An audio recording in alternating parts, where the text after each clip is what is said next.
Olá, gente. Aqui é Kardec Lima. Meu nome é Kardec Lima. Se você não me conhece, aqui na descrição tem uma pequena apresentação sobre mim. Você está no Espiritualidade Agora. Seja bem-vinda, seja bem-vindo. Inscreva-se no canal, você vai gostar do nosso conteúdo, tá bom? Dá uma olhada aqui na descrição, tem as informações mais importantes, básicas sobre o canal. Tudo que você queira saber está aqui na descrição. Na descrição também eu sempre deixo às vezes uma surpresa, um texto diferente, né? Alguma coisa aí, algum bônus importante. Dá uma olhadinha na descrição do vídeo e vê todas as informações do canal, tá? Ó, não esqueça de ativar as notificações, já que o nosso canal a qualquer hora pode ter novidades, vídeos novos a qualquer momento. As nossas lives são nas sextas-feiras, mas também pode acontecer lives em qualquer outro dia, a depender da necessidade de um tema ou de um encaixe com algum convidado ou alguma convidada, tá bom? Dá uma olhada aí.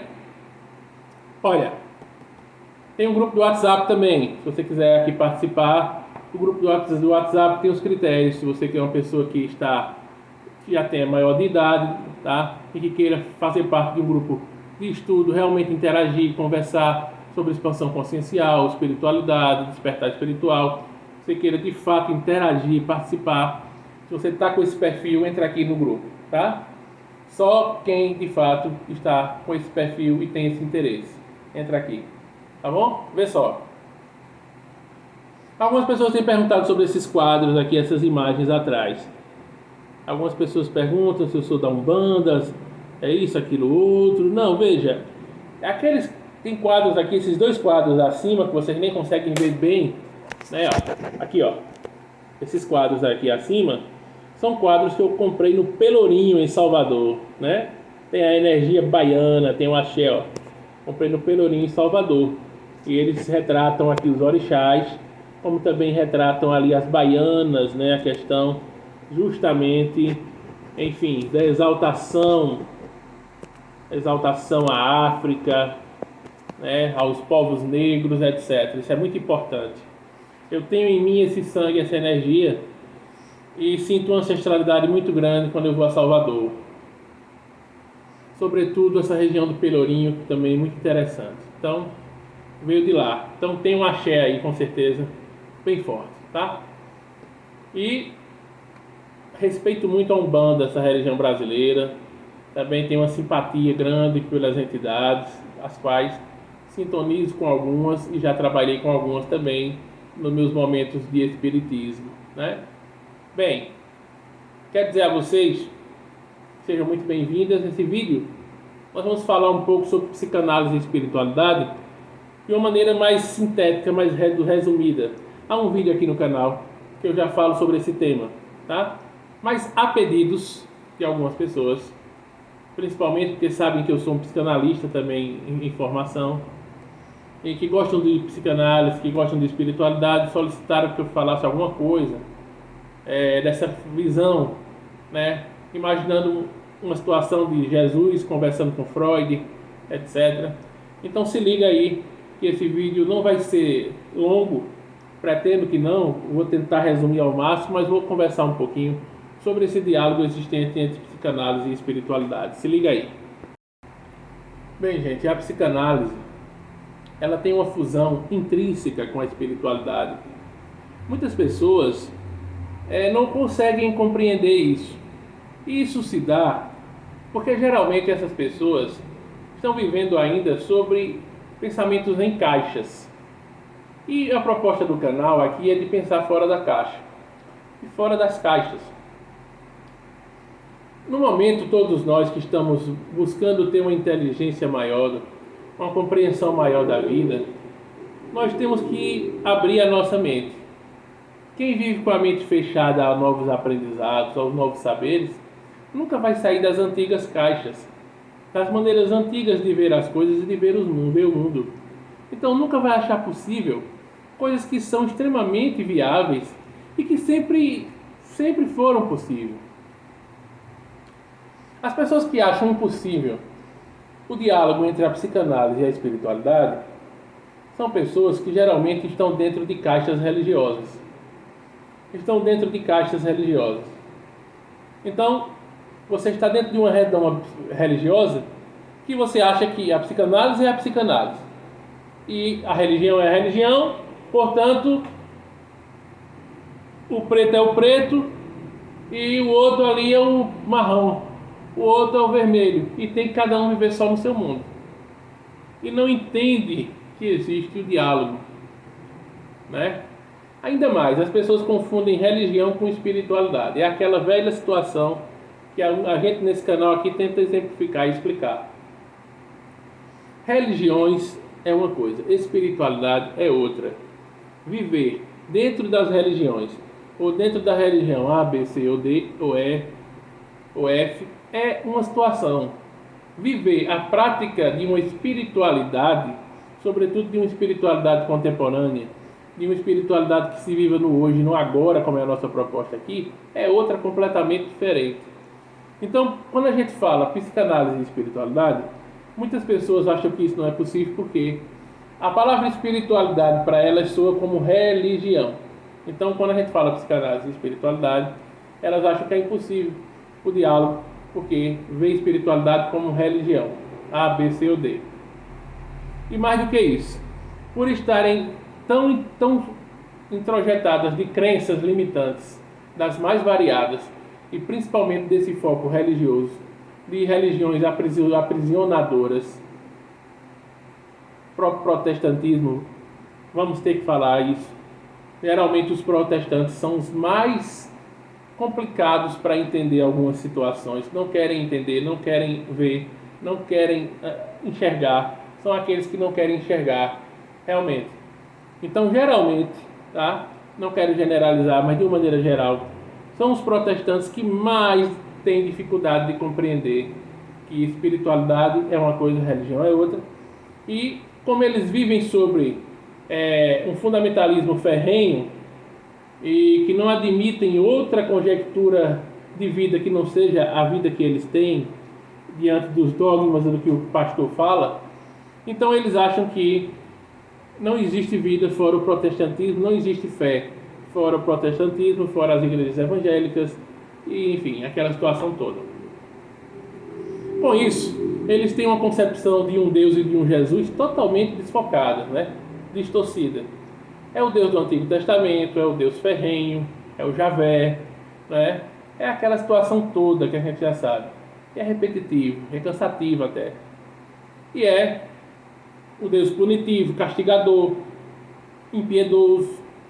Por isso que hoje em dia eles continuam aquela história Deus, pátria, família e tal, não sei o quê, que é um discurso fascista, como já provamos, já mostramos aqui, né?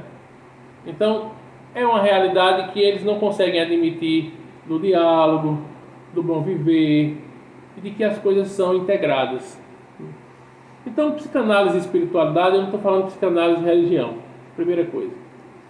A segunda questão é que os verdadeiros estudiosos da espiritualidade, conhecedores da espiritualidade, entendem que a espiritualidade, ela se baseia no estudo do espiritual, entendendo que esse espírito está na carne, às vezes está reencarnado, e quando esse espírito está reencarnado, ele vai exercer suas parcelas dentro do corpo físico, na condição que nós estamos, nós vamos exercer as nossas parcelas anímicas, né? Da própria alma, da própria mente, e vamos exercer dentro dos corpos, então, o nosso lado paranormal, a paranormalidade. E a paranormalidade não é mediunidade. As pessoas confundem paranormalidade com mediunidade. Paranormalidade e mediunidade parecem ser a mesma coisa, mas não são, né? A mediunidade você se coloca como um intermediário, um carteiro, um mensageiro, você está no meio. E o paranormal é por ele mesmo, por conta própria, por suas atividades psíquicas, por sua energia psíquica, pelo seu próprio aparelho psíquico, ele consegue detectar, como a clarividência, a clareaudiência, né? A psicometria, são atividades paranormais, tá? E não mediúnicas, embora muita gente ache que é mediúnica. Então você pega no livro aqui, ó, pegou no livro, eu senti a energia aqui do livro, essa capa dele, eu fecho os olhos, pegou no livro, aí você vai pegar, vai abrir aqui a página, e eles fazem assim, ó, Aí a pessoa faz assim, folheia, aí sente, pega, sente o cheiro e tal. Aí, ó, esse livro veio, já passou nas mãos de fulano de tal. Ou esse livro, a última dona desse livro, o último dono, era uma pessoa assim, que tinha características tais, ou morava na cidade tal, ou fazia isso, era um estudioso, era um pesquisador, era uma professora, é um professor, etc. Você vai conseguir fazer essa leitura só por pegar e captar. E aí você vai ter uma psicometria isso, né? Eu já vi casos assim, maravilhosos de clarividência, muito fortes. Já vi casos da clarividente dizer que estava vendo a pessoa naquele momento, vendo a distância, né? Entenda, vendo a muita distância, sabe, dizendo essa roupa que você tá aí, ó, essa camisa que você tá, e tal, e tal, e tal. Já teve uma pessoa que disse para mim, a camisa que eu estava, descreveu a camisa que eu estava, né? Que estava me vendo com a camisa tal, em tal lugar. Você tem essa camisa, eu estou lhe vendo, você está assim. Uma pessoa que não me viu, que não sabia e descreveu aonde eu estava e com qual roupa, qual camisa eu estava. Isso é o que? Clarividência. Aconteceu comigo. A pessoa estava distante e disse que eu estava assim. Um outro exemplo de clarividência. Em um determinado momento eu estava jantando e disse para a pessoa que estava do meu lado, para uma companheira, disse para ela, ó, a secretária de educação, tal, nesse momento, está pedindo apoio a uma professora dela, que já foi professora dela da faculdade, e ela está na internet, digitando informação, pedindo auxílio de informações a uma professora dela, para que essa professora tire dúvidas e auxilie ela a ser secretária de educação do município. E ela está indecisa e está pedindo uma ajuda, um socorro, um auxílio a essa professora dela, a uma antiga professora dela. Nesse momento ela está pedindo um apoio, está indecisa, está complicada a situação. 2 dias depois sai a notícia que essa mulher, que tinha sido colocada como secretária de educação há poucas semanas, 2 dias depois que eu tive essa clarividência, chega a informação, está exonerada, entregou o cargo, não é mais secretária de educação. Isso faz alguns anos aqui. Eu tive essa clarividência, comentei com a pessoa essa clarividência, tá? E interessante, 2 dias depois chegou a notícia na imprensa que essa pessoa havia entregue. Essa pessoa, ela entregou o cargo. Então, o que comprova que naquele momento estava vendo, ela estava realmente em dúvida, estava num momento difícil, estava pedindo socorro a alguém, e aquilo não deu certo, ela não gostou e ela entregou o cargo. Pronto. Resumindo. São situações fortes de clarividência, né? Teve uma outra situação ainda, quando eu fui falar certa vez com uma pessoa que era clarividente, e fui perguntar a ela sobre uma outra pessoa. O que é que ela achava de uma outra pessoa? Ela fez a leitura completa da personalidade, do jeito de ser. Fulana é assim, né? Tal. Nunca viu a pessoa, nunca sabia quem era. E detalhou o jeito de ser da pessoa, o gênio, o comportamento, a maneira de ser, o jeito de ser da pessoa. Detalhou assim, com muita tranquilidade e facilidade. Na hora eu fiquei surpreso com aquilo. Parecia que já conhecia há muito tempo a pessoa. 3 exemplos claros que eu dei agora, que eu vivi e que eu vi de situações de clarividência. Uma delas comigo mesmo, eu fazendo a clarividência. Não é meu forte, mas nesse dia aconteceu. Em alguns poucos momentos isso acontece. Mas de outras pessoas que têm essa clarividência muito forte, é desse jeito aí ou mais. Em mim que não foi forte, aconteceu isso? Aconteceu esse episódio aí, né? Então veja só. Esses são exemplos de forças psíquicas, de paranormalidade, tá? Então, a psicanálise, ela trabalha com a perspectiva da fala, da cura pela fala. A cura pela fala. E pela associação livre de ideias. Como é que se dá a cura? Como é que se dá o processo de descoberta do inconsciente? Nas análises, através do inconsciente que quer se fazer consciente. O inconsciente quer sempre ser consciente. E quando você fala de maneira solta, como são os vídeos aqui, por exemplo, do Espiritualidade Agora, como são as nossas palestras aqui. Quando a gente fala de maneira solta, livre, aqui está sendo promovida uma livre associação de ideias. É o princípio da psicanálise para se obter sucesso, né? Ou seja, é um princípio freudiano da livre associação de ideias. A gente conversa, a gente fala, e quanto mais a gente está falando aqui, ó, aí me vem de maneira livre uma associação do que eu estou falando com outra coisa, que já associo com outra, que lembro de outra. Ou seja, em nossos vídeos aqui se dá sempre um processo psicanalítico nesse aspecto. É sempre uma livre associação de ideias. Sempre a conexão, pontos de conexão. E a psicanálise é vista como essa cura pela fala, né? A cura pela fala, pela manifestação do inconsciente que quer se fazer consciente. Se traçarmos isso para as reuniões mediúnicas, o que é que acontece?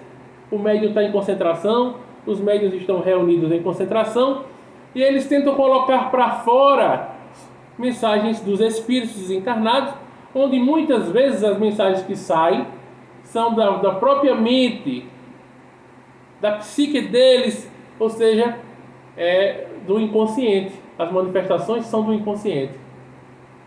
O que se fala das comunicações anímicas, né? E como hoje em dia temos muito mais comunicações anímicas do que mediúnicas propriamente ditas, infelizmente é a verdade, então a gente entende que esse processo da mediunidade, por exemplo, com a psicanálise, né, é profundo. E hoje em dia, como a maioria dos médiuns são conscientes, não tem essa história mais dizer que mediunidade é inconsciente, que o cara está distante, que o cara está no mundo da lua, que a mediunidade é totalmente, o cara não lembra de nada. Isso é casos raros. Casos raros hoje em dia de ter médiuns inconscientes. É muito raro ter um médium totalmente inconsciente. Raríssimo. Bote raro nisso. A mediunidade hoje em dia é totalmente consciente. 90% dos casos é consciente. Ou 5% semiconsciente. 95%. 5% talvez seja de inconsciente. E olhe lá, talvez 1% só. Não tem essa história. Não acredito nessa história, não lembro de nada, não disse nada. É muito raro. Existe, mas é muito raro. A mediunidade hoje em dia ela é totalmente consciente. Em alguns casos, tá bom, semiconsciente. Você pode não lembrar de tudo, mas a maioria você lembra. Tá bom? Isso já é uma questão, porque tem muito médium que não lembra de nada. Quem sou eu, onde estou, lembra sim. Mediunidade, sobretudo nos tempos atuais, é totalmente consciente. Ou semiconsciente. Muito dificilmente é inconsciente. Bote difícil nisso. Tá? É 1% mesmo. 1% vagabundo. É por aí. Então, veja que a psicanálise se funde com a espiritualidade em vários sentidos. Pela questão das manifestações. Nós trazemos então manifestações da própria alma, manifestações da própria mente, manifestações do inconsciente o tempo todo. Quando falamos, quando escrevemos, sempre trazendo manifestações do inconsciente. E quando se trata isso do encontro da psicanálise, dessa livre associação de ideias com a mediunidade, por exemplo, é o que mais se tem. Deixa o médium falar, deixa surgir a psicofonia, deixa ele escrever, deixa surgir a psicografia, não é? E daí vai.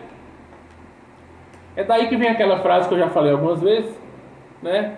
Do parapsicólogo Padre Quevedo, que diz que as reuniões mediúnicas são a dramaturgia coletiva do inconsciente excitado. Dramaturgia coletiva do inconsciente excitado, ou seja, para ele é um grande teatro, uma grande dramaturgia coletiva, porque é um grupo de médiuns, né, do inconsciente excitado. No final das contas, o que se tem como produto das reuniões mediúnicas são apenas as manifestações do inconsciente excitado. E no mais é só dramaturgia coletiva. É uma definição que as pessoas podem discordar, mas que é uma definição bastante inteligente e que é bem pertinente em alguns casos, do Padre Quevedo. Não tem a menor dúvida. Dramaturgia coletiva do inconsciente excitado. Ou seja, você pode até discordar, mas há de se convir que é uma definição inteligente, engraçada e que faz muito sentido às vezes, porque eu já presenciei e quem for da verdade vai dizer que já viu várias reuniões mediúnicas que de mediúnicas não tinham nada. Eram só manifestações anímicas, só manifestações do inconsciente o tempo todo. O tempo todo. E os médiuns, alguns bem intencionados, não é que estavam querendo fingir, interpretar não, mas se forçava, tentava ter alguma coisa, mas era sempre anímica. E é o que mais tem hoje em dia. A gente vê livros psicografados por médiuns renomados que são frutos apenas de animismo, e pouca gente tem coragem de dizer isso, quanto mais outras situações, não é? Então, olha, o vídeo e esse assunto ele é muito bom, o tempo está passando. Para não alongar mais o vídeo, eu só quero dizer, até porque, se você está chegando no canal agora, nós temos um vídeo com esse mesmo tema lá atrás, psicanálise e espiritualidade. Um vídeo até maior. Nesse aqui, nós vamos concluir daqui mais alguns poucos minutos, e estou fazendo ele a pedidos de algumas pessoas que solicitaram, de acordo com essa questão da fala, pedindo esses exemplos da elaboração das ideias. E por isso que eu estou falando aqui, psicanálise e espiritualidade, que é um assunto também que não se esgota. É importante a gente fazer novos vídeos sempre sobre esse assunto. E a gente fala psicanálise, espiritualidade, mediunidade. Veja, a mediunidade é uma faculdade natural do ser humano que também não tem nada a ver com religião A, B ou C ou D. Quando se fala em mediunidade, as pessoas pensam também que está querendo se falar em religião. Não é. Ou seja, espiritualidade e mediunidade são duas palavras que você precisa afastar da palavra religião, entendendo que é possível viver e é fundamental viver uma espiritualidade longe de religiões, porque espiritualidade é vida, é essência, não tem nenhuma gaiola com religião. E mediunidade também não é uma faculdade de nenhuma religião. A mediunidade não pertence, não é patrimônio de nenhuma religião. Você pode viver a sua mediunidade, o seu estudo de mediunidade, de maneira independente. Você pode estudar a sua mediunidade, entendendo-se como fazer, inclusive, formar grupos de estudos mediúnicos, sem estar atrelado ao espiritismo, a umbanda ou a nenhuma religião. Tá? Ou seja, a mediunidade pode ser estudada e deve ser estudada, e é uma prática recorrente da humanidade desde que o mundo é mundo. Sempre existiram médiuns, tá? Às vezes com outros nomes, mas sempre foram médiuns. E isso nunca foi patrimônio de nenhuma religião. É importante dizer isso. O Espiritismo vem com o livro dos médiuns da codificação estudar. O Espiritismo se deu ao detalhe, ao luxo de estudar e de organizar melhor os estudos mediúnicos. Então, isso foi um mérito da codificação espírita, do professor Hipólito Leão Denis Arrivail. Foi um mérito dele criar o livro dos médiuns e ajudar a quem quisesse estudar. Até hoje é uma grande obra de estudo. Mas não significa dizer que a mediunidade é um patrimônio da doutrina espírita, não é. Tá bom? Isso é importante dizer. Então imagine hoje em dia Freud e Jesus. Será que teriam conversa? Claro que sim. Claro que teriam. Sabe por quê? As pessoas também não conhecem direito Jesus. As pessoas querem ter interpretações equivocadas, errôneas de Jesus.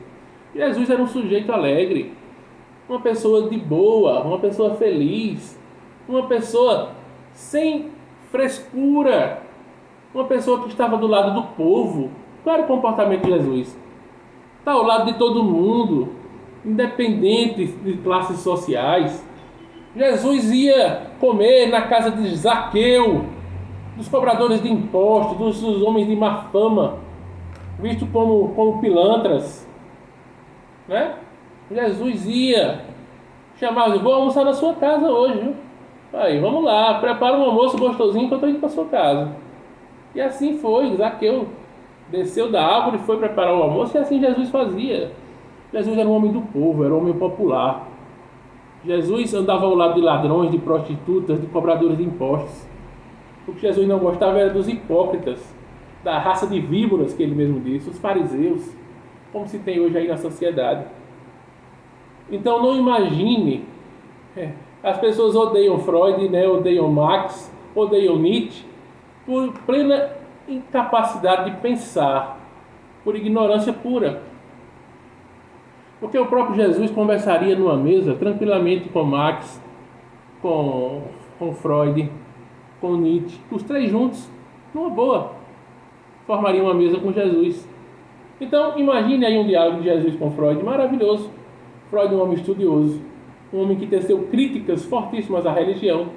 E qual é o problema? Jesus compreende isso numa boa, ia conversar com ele, de boa. Jesus nunca foi religioso. Jesus não é cristão. Aí, Jesus nunca foi cristão. Jesus nunca foi religioso. Então, tira as máscaras, tira tudo que você já ouviu, sai das bolhas, sai das caixas, aí você vai entender. Psicanálise e espiritualidade podem sempre conversar, dialogar. Jesus é um homem livre, sempre foi uma pessoa que andava com todo mundo sem preconceitos, pessoas do povo. Jesus não caiu na onda do apedrejamento, do cancelamento antigo. Vamos jogar pedra, atira a primeira pedra aquele que nunca errou. Atira a primeira pedra aquele que nunca falhou, aquele que não tiver erros, que não tiver pecado. Todo mundo correu. Ou seja, Jesus não era cancelador, né? Hoje em dia Jesus não cancelaria ninguém. Quando tivesse um movimento de cancelamento nas redes sociais, Jesus diz: opa, vocês aí que estão, quem nunca? Aí todo mundo corria, né? Então olhem para Jesus como ele certamente foi, como ele de fato foi. Uma pessoa, inclusive, que foi um rebelde. Jesus foi um rebelde. A postura de Jesus sempre foi muito mais ligada a um rebelde, a uma pessoa que, se fosse para olhar politicamente, era de esquerda e não de direita. É importante dizer isso. Jesus sempre foi um contestador. Muitas vezes, Jesus foi uma pessoa que fez com que os poderosos se irritassem com a sua coragem, se irritassem com a sua maneira diferente de lidar com as situações. Dai a César o que é de César, dai a Deus o que é de Deus. Não é? Com a maneira que Jesus conseguia fugir, sair, escapar das pegadinhas, das ciladas, das armadilhas que colocavam para ele. Então, o comportamento de Jesus, vejam Jesus como de fato ele foi. Um desperto, que entendia o poder maior, sabia do poder que tinha, o poder do eu sou. Jesus tinha outra capacidade de pensar, um ser desperto, é isso que a gente busca. Então, Jesus conversaria com Freud numa boa, entenderia tudo que Freud falou, inclusive as críticas fervorosas de Freud à religião e até a Deus, sem problema. Um espírito puro, um espírito grandioso, um grande avatar, não tem dores, não tem raiva, não tem ressentimentos e muito mais. Não interpreta mal críticas e pensamentos e posicionamentos, não. Então Jesus conversaria com Freud numa boa, entendendo inclusive toda a construção da psicanálise e o quanto a psicanálise foi e é importante para o mundo. Então aquelas pessoas também que querem meter o pau em Freud e na psicanálise, como sempre Freud também foi vítima de muitas críticas, aquelas pessoas que querem descer o porrete na psicanálise e falar que a psicanálise só fala em sacanagem, só fala em sexo, só é sexo, não é isso. A gente também que não consegue captar e compreender que não é isso, não é que a psicanálise só fala em sexo, é que a psicanálise teve a coragem de estudar a sexualidade humana, de estudar as relações da sexualidade com as questões psicológicas, mentais, não é? É de fundamental importância. Inclusive, a psicanálise teve o poder, e tem, de mostrar a importância de conhecer a própria sexualidade e de entender a importância da energia sexual. Nesse sentido, a psicanálise está aqui, colada com a espiritualidade. Quando se vai estudar hoje os chakras, Kundalini, vai estudar o chakra básico, vai estudar o Kundalini, totalmente ligado à energia psíquica, à energia fazedora, totalmente ligada à libido, ao estudo de Freud. E como assim a psicanálise não tem nada a ver com a espiritualidade? Como assim não tem nada a ver? Não é? Como não tem nada a ver? Se você estuda hoje os chakras, se você estuda os centros de força do corpo humano, se você faz um... A gente vê exemplos da força da energia da Kundalini. Isso é energia de vida, é pulsão de vida, é libido, é Freud. E como não tem nada a ver? É psicanálise. Ou seja, Jesus e Freud conversariam numa boa, sem puritanismo, sem falso moralismo, sem igrejismo, sem religiosismo, sem hipocrisias. Assim, simples assim. E o vídeo eu estou encerrando, porque já está muito longo, não tem jeito. A gente tenta fazer um vídeo mais curto, mas vem uma coisa, vem outra, e a gente vai falando, e a gente gosta, e a gente fala com amor no coração.